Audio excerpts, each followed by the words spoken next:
Where to start? The chimp? The elephant? The poodles? Let's have the chimp first, shall we? The chimp was large, with matted fur, and was stored in a high wooden box, solitary confinement. The top plank was missing, so that to him his world was a dark box with a sliver of light facing the sky, his only view. The chimp was irreparably insane. The reason I could see him was that I was on stilts and tall enough to look down at him.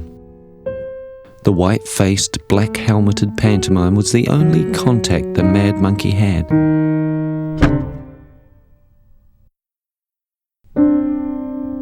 The shaft of light would frame his maniacal countenance. Do forgive, mad monkeys get me all hyperbolic. He would bare his stained teeth, exposing pale gums, and fix you with a stare that conveyed perfectly the depth of his hell, while slowly and forcefully clapping. A slow clap that got faster and faster and then stopped, all whilst unflinchingly glaring. This was, I was told, part of his old act. I didn't like his new act at all. He was trying far too hard.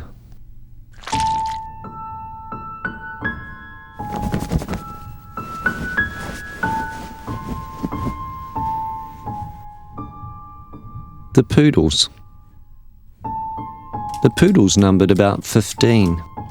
If you synthesize their collective brains and put them in a body of, let's call it a super poodle, the intelligence of this individual would still see it good for nothing more than incessant barking and frantic overactivity that was harnessed for precisely 4 minutes a day, 8 on weekends, spending the rest of its day straining on its lead and yapping unrelentingly.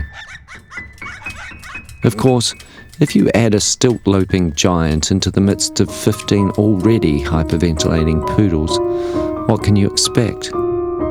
Certainly not a settled backstage before entry into the big tent. What, with the poodles' cacophony and the insane chimp's clapping and dreadful stare, what more could you possibly endure?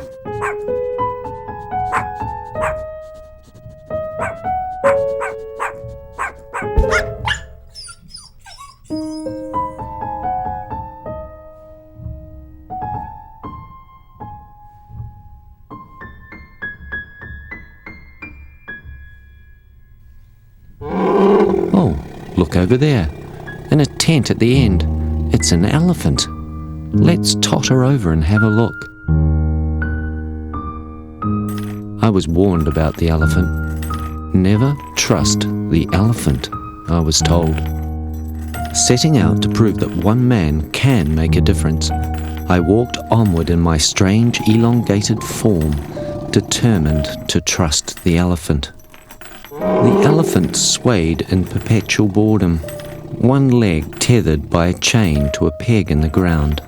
I knew that as babies, elephants were trained by pegging, and as adults could easily dislodge the chains, but programming ran so deep they ceased to question the strength of their bonds. And these are some of the sorts of personalities I'm forced to work with. I approached the elephant cautiously, slowly, and with my hand outstretched. The elephant stretched also, and we met hand to nostril, tentative, or so I thought. The elephant coiled its trunk around my arm and began to drag me slowly, yet with purpose, towards itself while looking directly, unflinchingly into my eyes.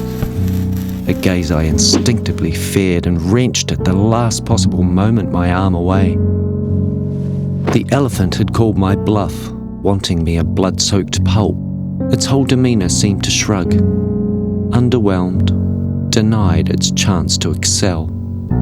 I stood back, trusting nothing, man or beast.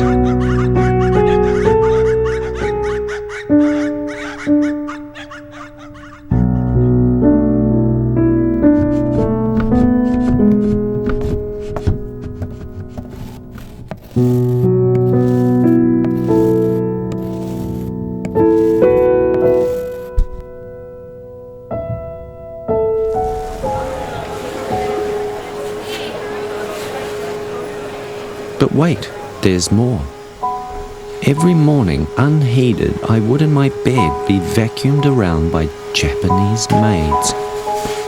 They would bang their attachments noisily against my bed legs as I continued to feign unconsciousness.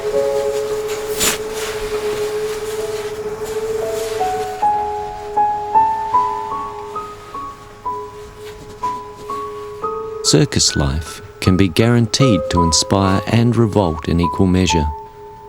I'm due some inspiration.